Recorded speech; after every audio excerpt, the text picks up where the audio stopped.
Supposedly I got to turn this thing on. How are y'all this evening? Great.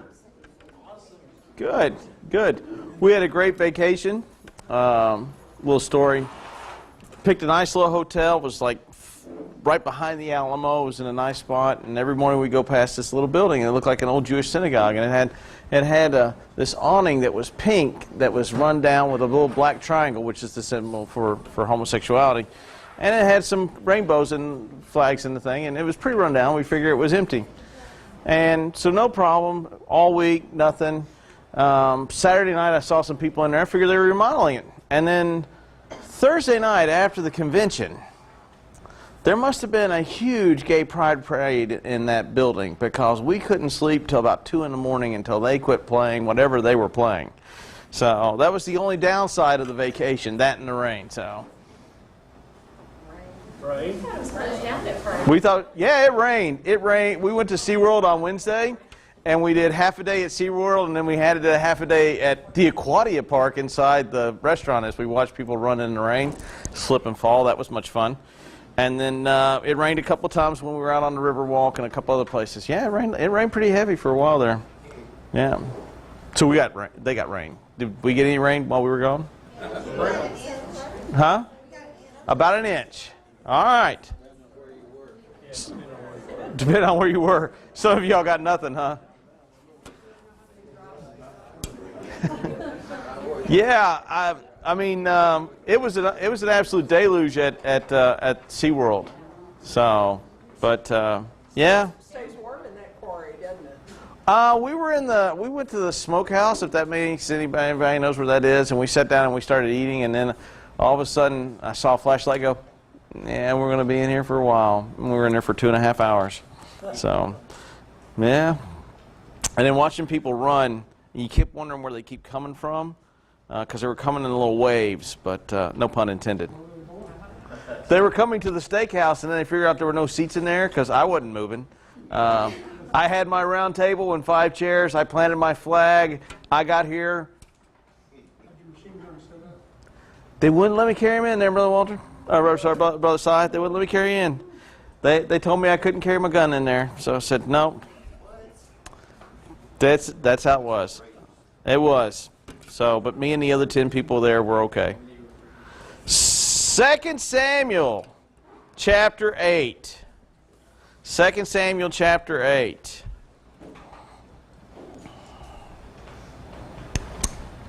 It's a really good chapter. I really like it. Not that, that really matters much. There's chapters all over the Bible that I really do like. Sometimes in Samuel, events are chronicalized in a chapter that actually expand multiple timelines. So not all of these events are like David woke up on Monday, went out and kicked the stuffings out of the Philistines. On Tuesday, he then whirls and goes and beats up on Moab. And then on Wednesday, man, he lays a choke slam on these. The author's not giving you a historical, on this month he did this, on month. He's giving a overview timeline on what David has done when David becomes king. And so, because notice, what does it follow? What chapters does this follow? It follows the chapter in which God promises that he will make David, he's already king, make him make his house a lineage forever. And then it assigns to David all the victories that David has. And we're going to take a look at some of the language. And if you notice, I'm reading ESV. I didn't check some of the others, but you have this language of defeated, subdued, tribute. Defeated, subdued, tribute. So you have a methodology in there. Pardon me. And after this, David defeated the Philistines and subdued them. And David took Meth-Amoth out of the hands of the Philistines, and he defeated Moab, and he measured them with a line, making them lie down on the ground. And 2 lines he measured, he put to death, and on the 1 line he spared. And the Moabites became the servants to David and brought tribute. David defeated Hadazer, the son of Rehoboth, the king of Zebeth, as he went to restore his power at the Euphrates. David took from him 1,700 horsemen, 20,000 foot soldiers, and David hamstrung all the chariot horses, but left enough for 100 chariots. When the Syrians at Damascus came to help that dude, who I'm not going to spring my tongue again over, king of Zebeth, David struck down 22,000 men of the Syrians, and David put garrisons in Aram of Damascus, and the Syrians became the servants of David and brought tribute. And the Lord gave victory to David wherever he went, and David took the shields of gold and carried by the servants of that dude and brought them to Jerusalem. And from Beth, he took from them, that dude, cities and that other guy. And David took very much bronze. Okay, we got it so far? When Toi, that one was easy. When Toi, the king of Hamath, heard that David had defeated the whole army of that dude, Toi sent his son Joram to King David to ask about his health and blessed him because he had fought against that dude and defeated him, for that dude had often been at war with Toi. And Joram bought him articles of silver and gold and bronze, and these also King David dedicated to the Lord, together with the silver and gold that he dedicated from all the nations he subdued, from Edom, Moab, Ammonites, the Philistines, Amalek, and from the spoils of that dude, the son of Riboth, the son of the king of Zabbath. And David made a name for himself, and he returned from striking down 18,000 Edomites in the valley of Salt, and he put a garrison in Edom, and throughout all of Edom he put garrisons, and the Edomites became David's servants. And the Lord gave victory to David everywhere he went. All right. One of the troubling parts, yep. That guy.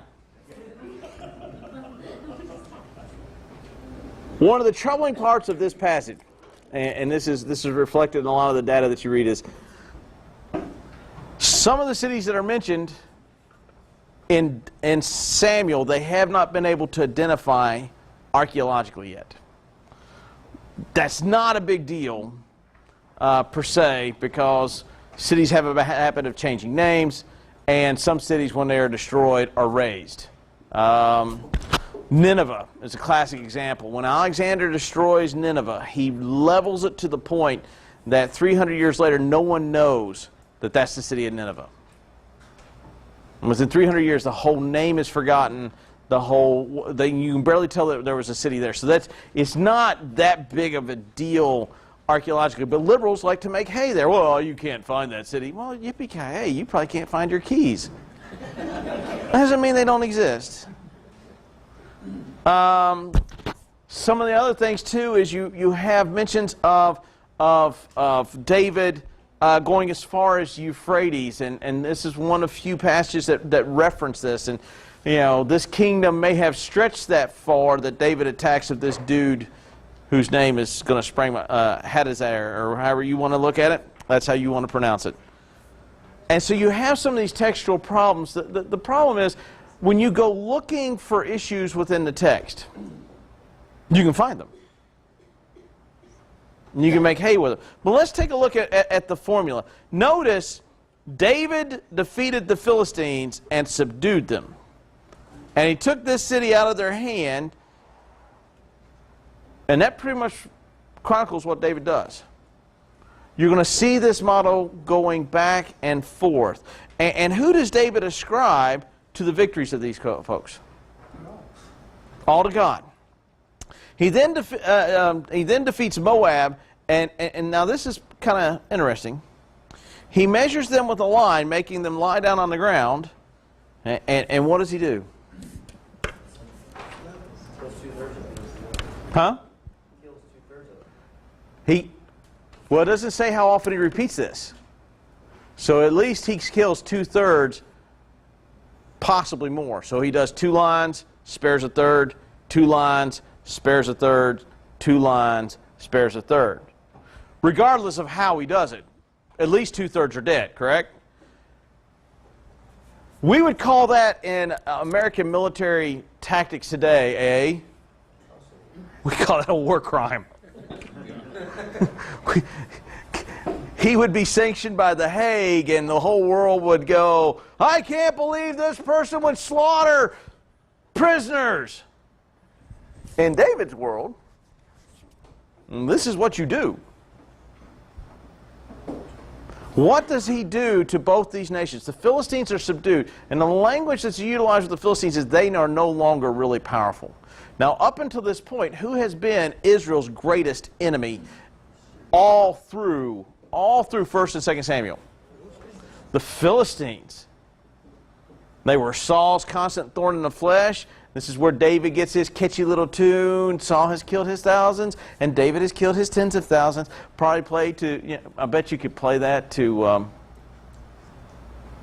Leonard Skinner's song, Sweet Home Alabama.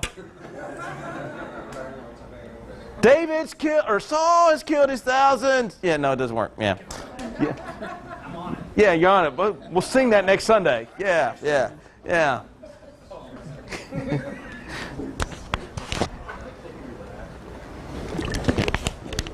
But they are subdued.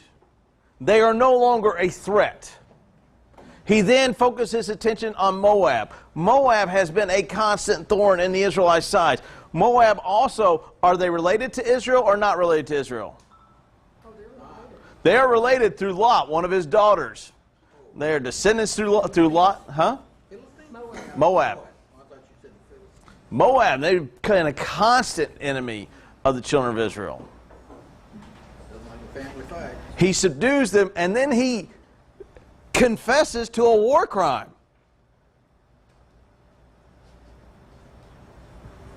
Now that brings peace to his land, though. And notice what happens is, the Moabites become a servant, and what? They brought tribute, gifts. So not only are they subject, it doesn't say that of the Philistines, but many would say that following the formula that they probably did.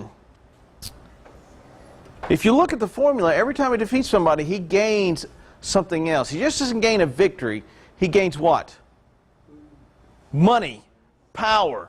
If you're going to have a dynasty that lasts forever, you better have the capital to back it up, right? Because back then they couldn't print money.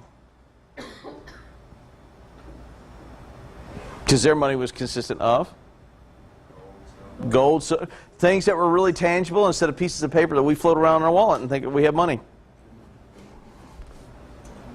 Then David, this is very interesting, defeated Hadazer, the son of Reboth, the king of Zobath.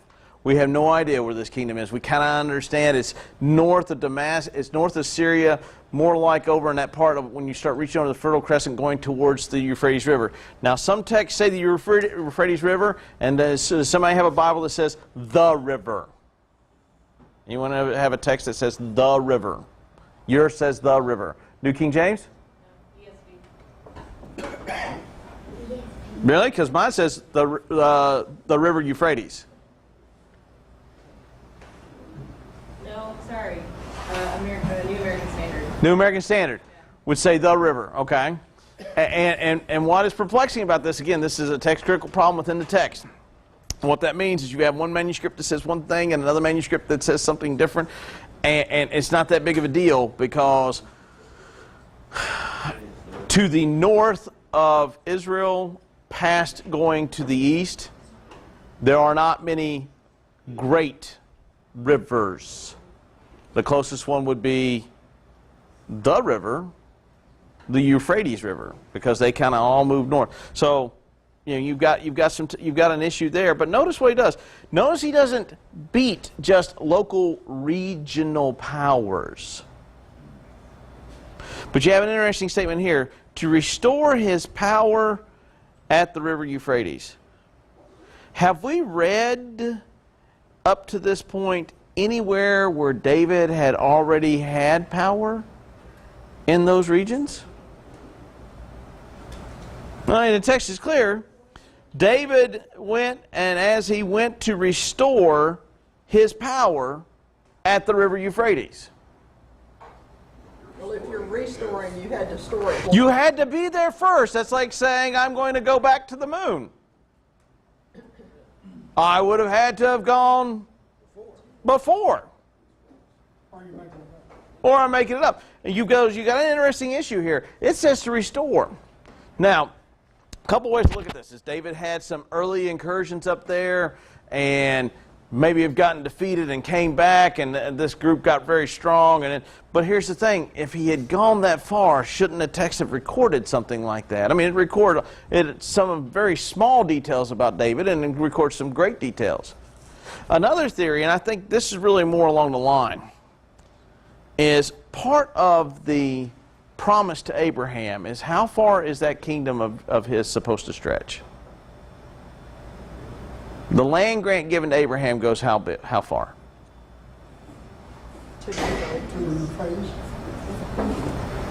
And so he's going to restore that. And actually, when you read this and you were to chart out how far he has, this is the greatest extent of Israel's power. They have taken on really two major superpowers, the Syrians, who are very powerful, and this kingdom in the northern part of that little bridge part, and they are very powerful in themselves. And he has taken them on, and he has crushed them. He'll have tanglings with the Hittites, and he'll crush them too. The only other superpower he really doesn't ever really mess with is Egypt. They are very content to stay on their side. Kristen, you know, it's still only about 400 years after they lost everything in a military defeat at a river while crossing. But, you know, that's just me. Yeah, when God did that wonderful thing. Notice what happens there. Here's the extent of this guy's army, too. David took for him 1,700 horsemen, 20,000 foot soldiers, and he hamstrung all the chariot horses but left enough for 100. Well, that's a huge force for that day and age. That's a lot of people. Why do you think he hamstringed the horses? Because they're weapons of war. Okay. But why did he only keep enough for 100 chariots? That would be 2. That's 200 horses, maybe. Why didn't he kill all of them? No, why didn't he hamstring them all? Or why didn't he keep them all? Kept what he needed. Well, in that, Possibly. in that day, as in this day, horses require horse food. Okay. That is one of the theories, actually, too. Well, didn't God tell him not to have horses? That's the other point, too. God told him that he was not to amass for himself large amounts of horses or chariots as well. And also another thing, 1,700 horses. That's a lot of chow. That's a lot of chow. I wouldn't mind having some horses, but I can't have 1,700 because you think about the economic burden that would be upon that kingdom. But I can't let my enemy have them, and I'm not going to give them to another kingdom so they can have them. So what am I going to do? Well, he could have killed them all. I mean, he has no proclivities at killing. He killed at least, as Kyle pointed out, 2/3 of the Moabite army. No matter how you slice it. Bad pun.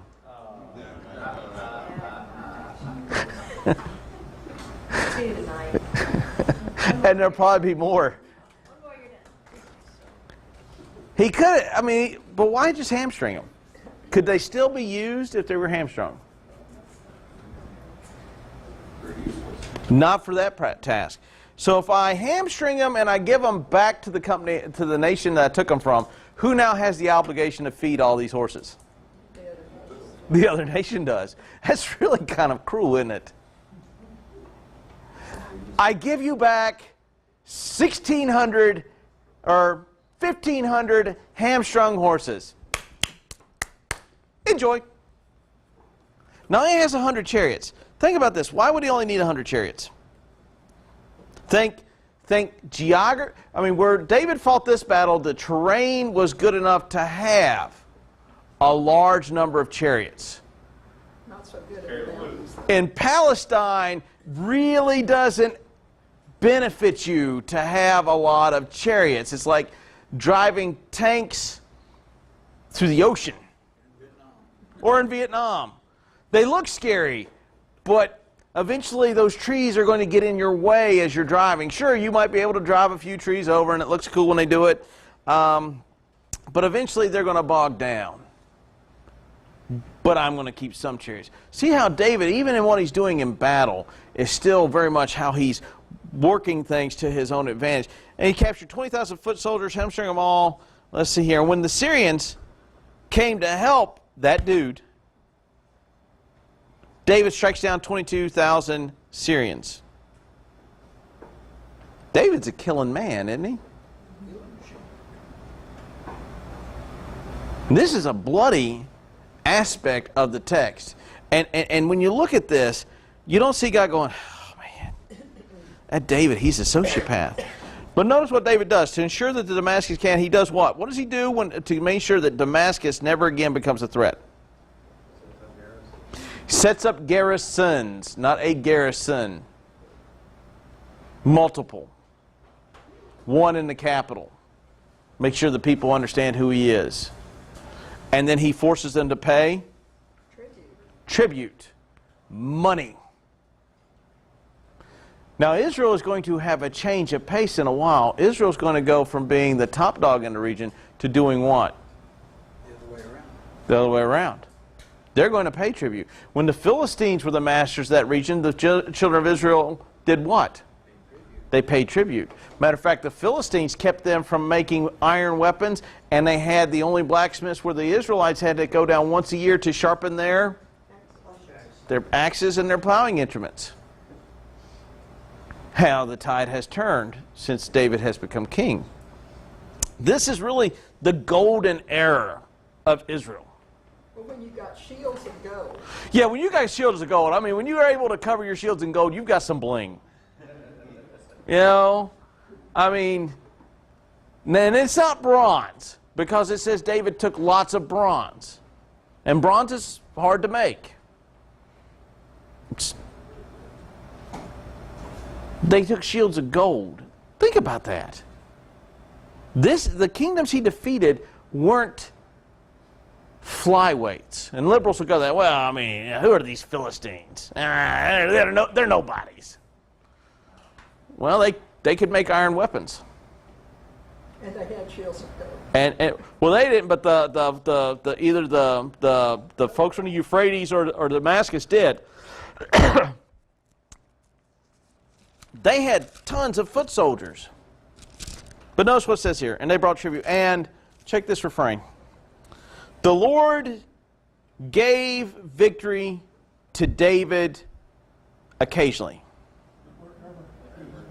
Wherever he went. What was the promise God made to David? I will establish your house as a great house. But go way, way back to 1 Samuel. When Samuel is anointed to be king, what phraseology is given to indicate that David is God's man? And the Spirit of the Lord rushed upon David.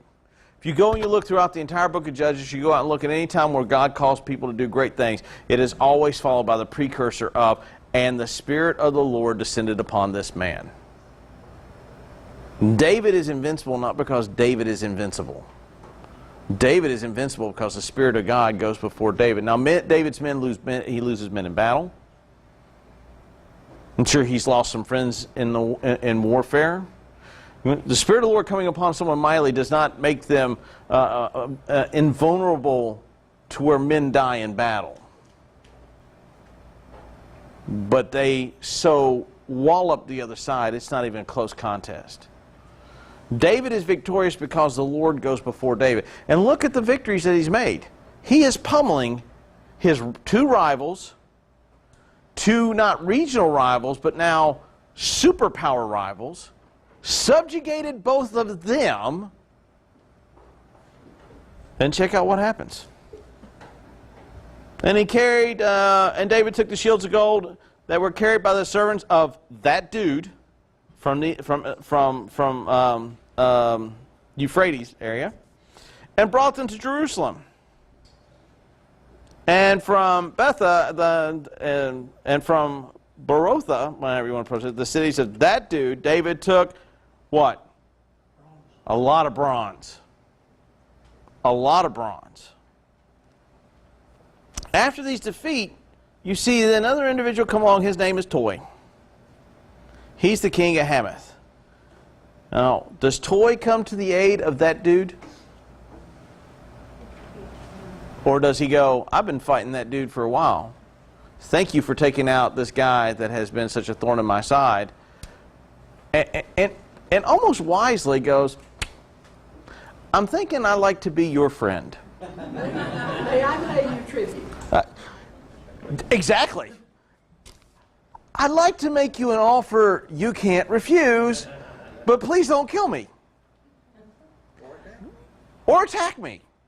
We know that you're the biggest guy on the block now. You have destroyed regional powers. You've now destroyed superpowers. We are the next superpower in the area because me and this other guy have been going at it left and right, and he's constantly attacking me. But now I see an opportunity for me to prosper and you to prosper, and we all walk away. And we are happy. Let's get this deal done. Join me and we will sing Kumbaya. That's right. That's right. And notice what he says. He sends his son to David and asks about his health. I find that a very interesting phrase, right? So how long do you plan to live? Oh, you're in your 40s. You could live a while. We've got a plan for you. We'd like to give you our platinum coverage plan.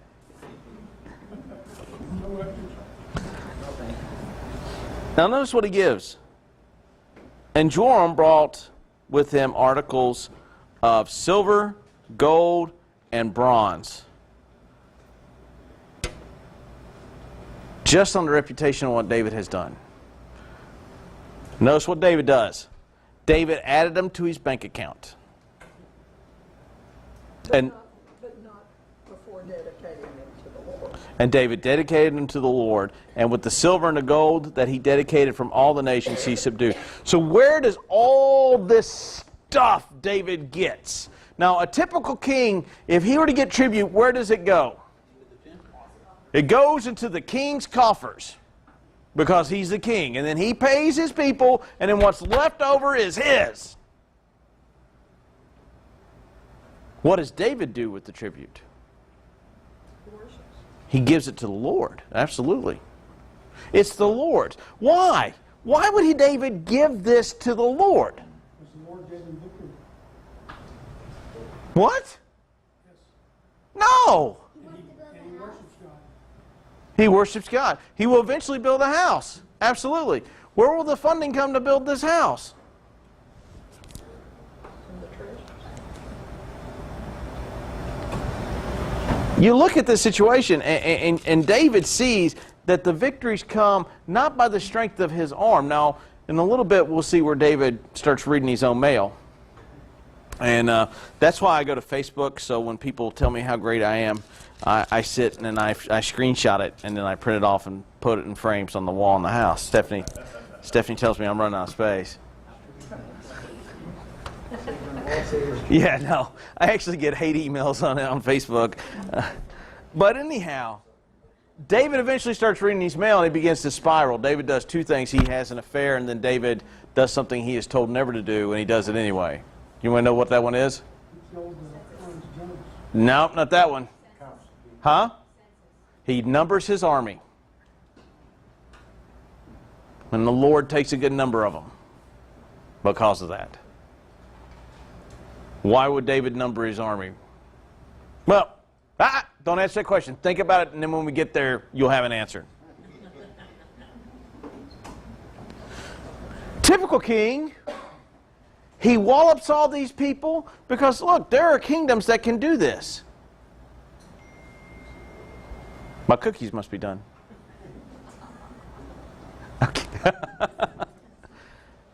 A typical, look, Egypt, at the time, right before the Exodus, had a large skirmish with the Hittite kingdom and throttled them.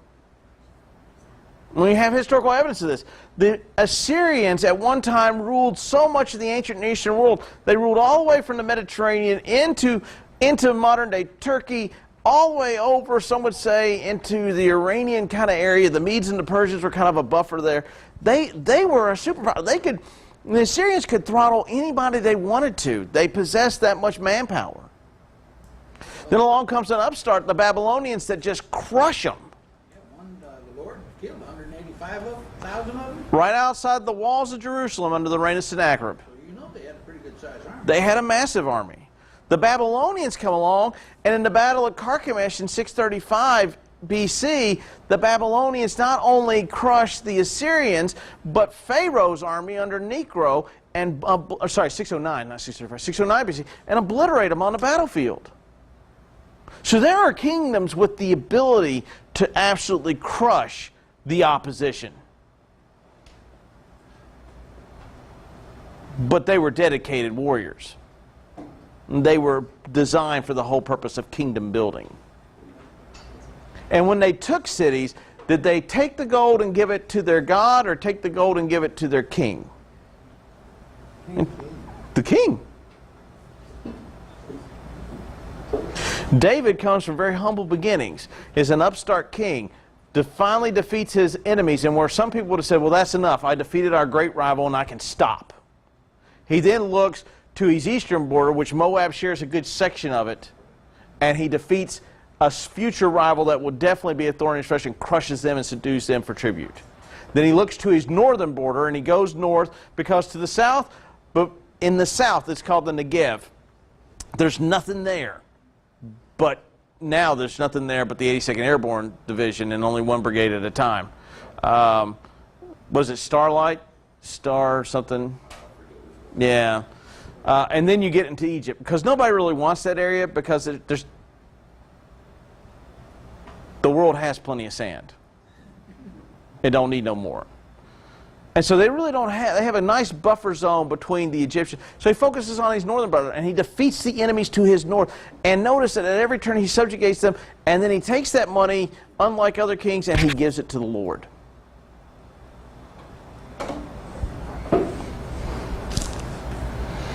Now we have a little bit more of the thing, and then it says, he took all the gold and silver and dedicated nation, and from Edom. Now we haven't talked to Edom. The writer gets ahead of himself, right?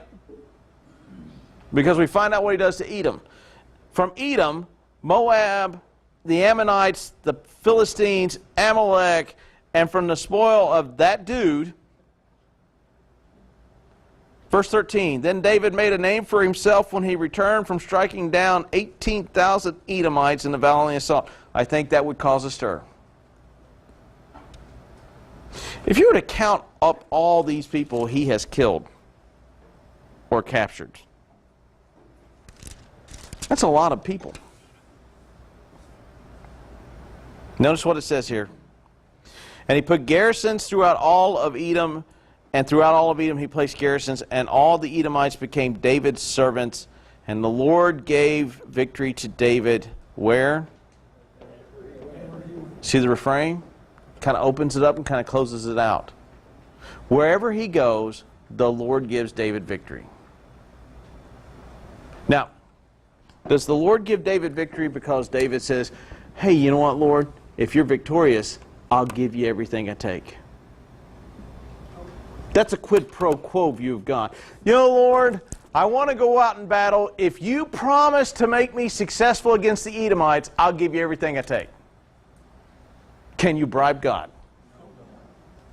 But yet we have people today that very much come to the text in that way, right? Well, I was good. I even prayed and God didn't help me. I heard, yeah, he's not. I've heard that as a chaplain. You don't understand, chaplain. I prayed and everything. Oh, really? And it failed? Wow!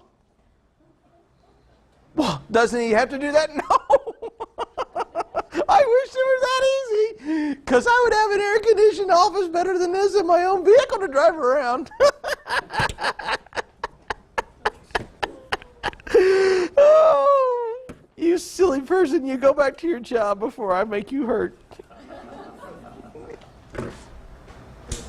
But what if I give a really good gift? You know, well, God's in my favor today because, whew, I gave a great gift in church today. It's not like in our relationships amongst people today in the world where we have this quid pro quo basis, right? I give you this, you give me that. Well, he already owns everything anyway. It's kind of hard to give somebody something they own, right?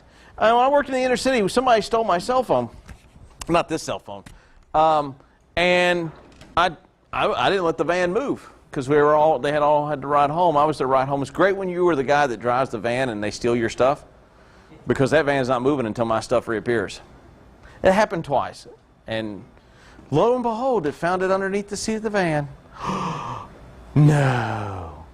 And they came out and he says, "Hey, I got a gift for you." And I said, "What is it?" And they gave me back my cell phone. I go, "Funny to give me a gift of that which I already owned." "Lord, I give you a gift." "Funny, you give me a gift of that which I already own." So we know that David is not helped because David is getting a quid pro quo. I give you this, you give me that. Does God bless David because there's something great about David? I mean, David has lived an exemplary life, but when we get to chapter 11, we're going to see that David possesses many of the same flaws of you and I do. So is there anything great necessarily about David where God goes, "You're the guy, I'm going to make you great because, man, you are smoking it up"? Where was David when God chose him? He was a shepherd in the middle of nowhere.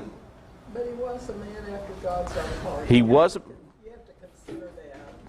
If it hadn't been for the fact that he was after God's own heart, God wouldn't have chosen him. He's a man after God's own heart because God chose him. Or, yes.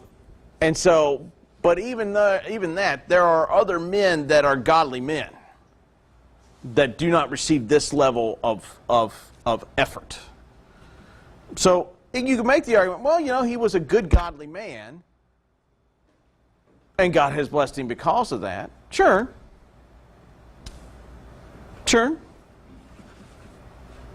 Why does God really bless David? He obeyed. Okay, he goes back with what a lot of Lane said. One chapter earlier, God obligated himself to David. Did he not? "I will make you a great house." That's still part of Abraham's covenant. "I will make you part of a great house. I will make your nation great. Through your nation, nations will be blessed." Plural, nations. All the nations of the world. You see this coming through David's hand. Now, the sad thing is this text and a few others record the zenith of David's ability to subjugate nations. The furthest extent of Israelite rule is from the Euphrates almost up into the land of the Hittites, which is modern-day Turkey, and all the way down to Egypt. That is a large swath for a very contested piece of property. You have to understand, the Fertile Crescent, where Israel is at, joins 3 continents.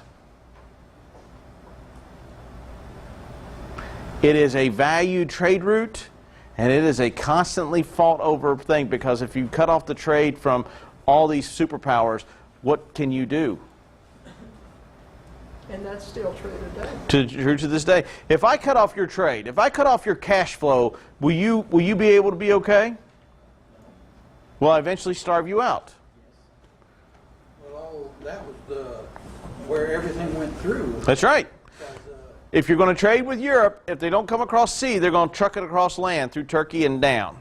If you're going to trade with the Asiatic world, they're going to come down through the Fertile Crescent. They are not going to come across that desert. There are a couple of paths that you can take, but most of them, it was just no good. So they came down, they would go up, down, around, and down. If you want to trade in an Egyptian, you got to come through the same area. And this is a vital piece of real estate. Because not only does he subjugate all the kingdoms around him, but he also gets to collect as people come through. Everywhere he went, though, God gave David victory. It's easy to look at this passage and become very formulaic. God, you give me victory in this area, and I will give you whatever X comes in. Doesn't work that way. God,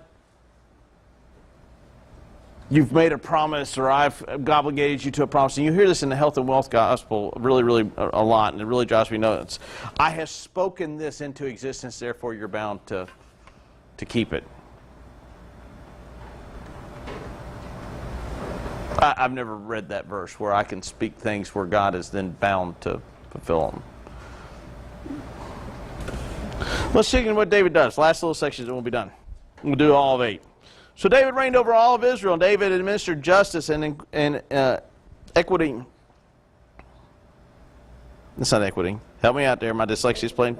Okay, my dyslexia was messing with me for a minute there. To all the people, Joab, the son of Zeruth, was over the army. We know that guy, right? He was kind of an assassin. And Jehoshaphat, the son of that guy there, I'm getting tired of pronouncing their names, and Zadok, the son of Ethapud, or whatever, and Elimelech, the son of Abinadab, were priests.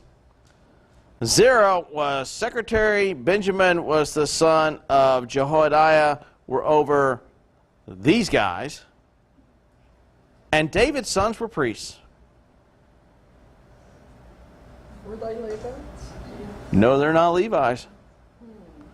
You have another issue here in the text. This text, we've only touched on a handful of the issues. There are a lot of textual issues in this passage. And David's sons were priests. And they had no seminary training. Well, let me ask you this question. Is it possible for David's sons to be priests? You have to be a Levite. You would have to be a Levite. David is a descendant of Judah. So now you got a problem. How is David's sons priests? They're about. It was the line Jesus came from. That's right. And each of us is priest. So Yeah, and there's some folks that go in that direction. And one of the first arguments is they were priests like the priests in the order of Melchizedek. And the problem is that's kind of hard for this time. That imagery would have to be something that they would understand at this time. and Melchizedek had no beginning and no end. That's right. And so then you have the thing is, well, maybe David assigned his sons to kind of be over priests. Well, the problem is, priests already have that thing in place, don't they? You got a footnote that tells you? Somebody ever reading a footnote? He has King James and he has chief rulers. I have NIV and I have royal advisors. Okay. And that's one of the theories is they were royal advisors to the priests. Okay. Anybody else have a footnote that kind of says anything?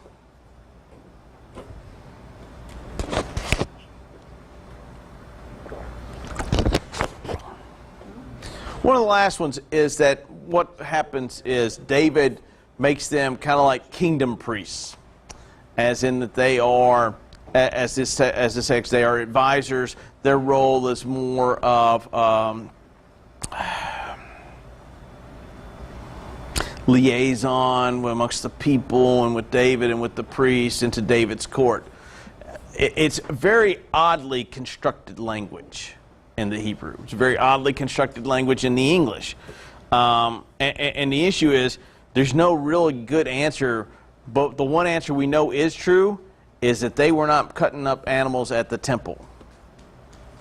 Because if God had already killed 2 men for doing that stuff and they were priests, David's family would have gotten short very quickly. So you can take your pick. Either they were like in the line of Melchizedek. That's a plausible argument. I don't think so, because to really understand a lot more of Melchizedek, you would have to have the understanding from Hebrews, and they don't have that understanding yet necessarily. The other option is that they were kind of like kingdom priests, that they made them kind of over the land. They were kind of priests, but not really priests. But that gets kind of burdensome at times. The final one is that they were really kind of royal advisors and liaisons and things like that. None of them work well.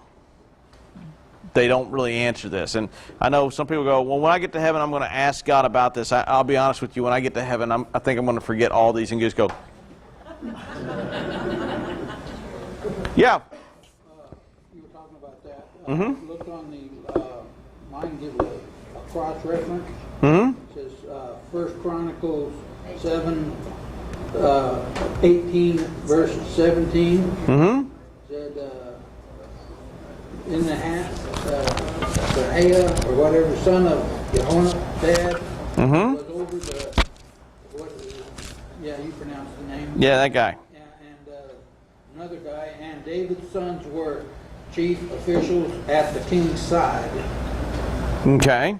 What was that? 1 Chronicles 17, 18? Yes. 18, 17.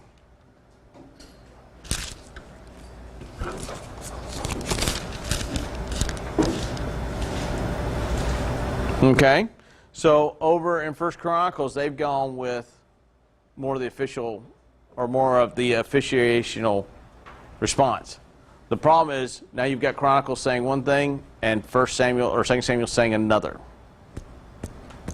You've got that going on. And it really boils down to manuscriptural stuff and not just manuscript, but you've got these kind of errors. Not errors. Sorry, that's the wrong word. Yes. Yes. You don't know how to interpret it. Chronicles gives you some background to it, but what if Chronicles has messed it up? And it doesn't tell you. And the fact of the matter is, I kind of like I said, the official liaison kind of person. The issue becomes, though, does it change, because we know they weren't priests, does it change anything about David? No. David would have known he can't appoint his son priest or chief priest. Right? So you see how David begins to rule. He defeats all these folks. He sets up his own level of government. He's got his general. He's got folks to do things that are within, and then he's got officials that he uses his son for. Questions? Yes? The land that they, when Joshua went in and conquered, that wasn't all of the land that God had promised them. No, not even a bit. Yeah. Matter of fact, they were told to go in and kill and The Euphrates River and up north and all the way to the river Egypt. The Jebusites were one of the tribes they were supposed to obliterate when they first entered the land. They didn't do it. Multiple tribes they were supposed to obliterate, and they didn't do it. And it isn't really until Saul and David that some of these tribes that David invades. The Jebusites, when David goes up and finally attacks them and takes the temple and the Temple Mount, or not necessarily the threshing floor because we haven't gotten to that point, but goes up and takes the city of Zion. Isn't kind of David fulfilling? That's exactly what David's doing. David one of the things is David is aware very much of what Israel is supposed to be doing. And David is actively going about ensuring that it happens. Yeah, bro. Did you have your hand up? Okay. Yes. Just one more small footnote that I have in reference. The Septuagint referred to them as princes of the court. So the Hebrew translated one way, and then the Septuagint came along and Yep. referred them. That's probably where the discrepancy is. I didn't look at where the discrepancy comes into. The Septuagint is somewhere around about the 2nd or 3rd century BC. They begin to start writing the Hebrew manuscript in Alexandria into Greek for Jews that are there, and it is a fairly accurate representation, but there are errors, or not errors, what some would call errors, what we would call text critical problems. They've recorded something that other Hebrew manuscripts have not recorded. And you just can't simply go, well, just throw that away. No, because there's a huge chunk of the Septuagint that we utilize. And see, if you throw away the Septuagint, guess what verse changes in the Bible? Care to guess? Care to guess? Anyone care to guess? If you threw away the Septuagint, guess what verse changes?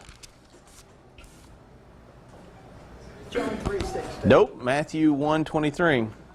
Behold, a virgin shall conceive and bear a son, and you shall call his name Emmanuel, because it is the Septuagint that gives us that rendering, not the Hebrew text.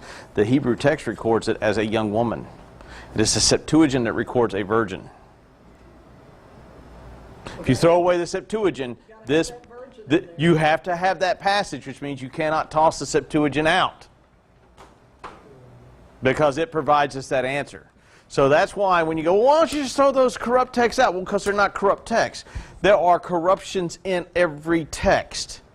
because of a translative error or because of scribal error or because you might have had a scribe with dyslexia and instead of spelling a D-O-G, he wrote G-O-D. It happens, folks. These things happen. The great thing is we have multiplicity of manuscripts that you compare them over and you lay them over. There are times, though, where manuscripts have no answer why they've done what they've done. And you've got to weigh them and look at them. And so that was a longer field. But yes, so this is the Septuagint that had it. Okay. Any questions? Any other questions? Gave you a little bit more information than you wanted. Some that you didn't have. By the way, and I've said it a couple times, Carol's already brought this up, and Walter brought it up again tonight. Most of this that we are covering is paralleled in 1 Chronicles. It's good for you to go and look and see at the parallelization between the two. I don't always go and look at the parallelization from week to week. And the reason being is, well, while it might be helpful, I'm just staying with what is recorded right now in 1 Samuel. Okay? All right. Any other questions? How about we close out with a word of prayer? Gracious Heavenly Father, we thank you for this day. We thank you for the fact that you are a God who keeps your word. You've promised to make David a great house, and within the very next chapter, you have made David a great house. All the kingdoms that surround David's kingdom pay him tribute. Some willingly, some through force of arms. And while it is not through a quid pro quo system, but the fact that you are gracious and loving, that you chose David, a shepherd from the middle of nowhere, to elevate him to a king, as you said. I chose you when you were nothing, and I have brought you this far, and then I will make you into a great house. Well, that is the God in which we serve, who has the ability to bring to us restoration and all kinds of great and wonderful things. But sometimes with that come great and wonderful struggles. You are God, whether we struggle in things in our lives or whether we are victorious in things in our lives, you don't alter.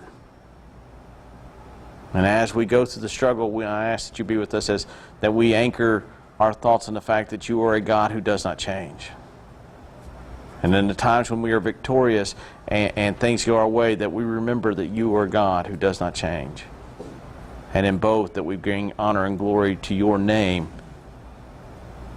and always look in both grief and in glory to bring honor to your name. We ask for all these things in your name we pray. Amen. All right.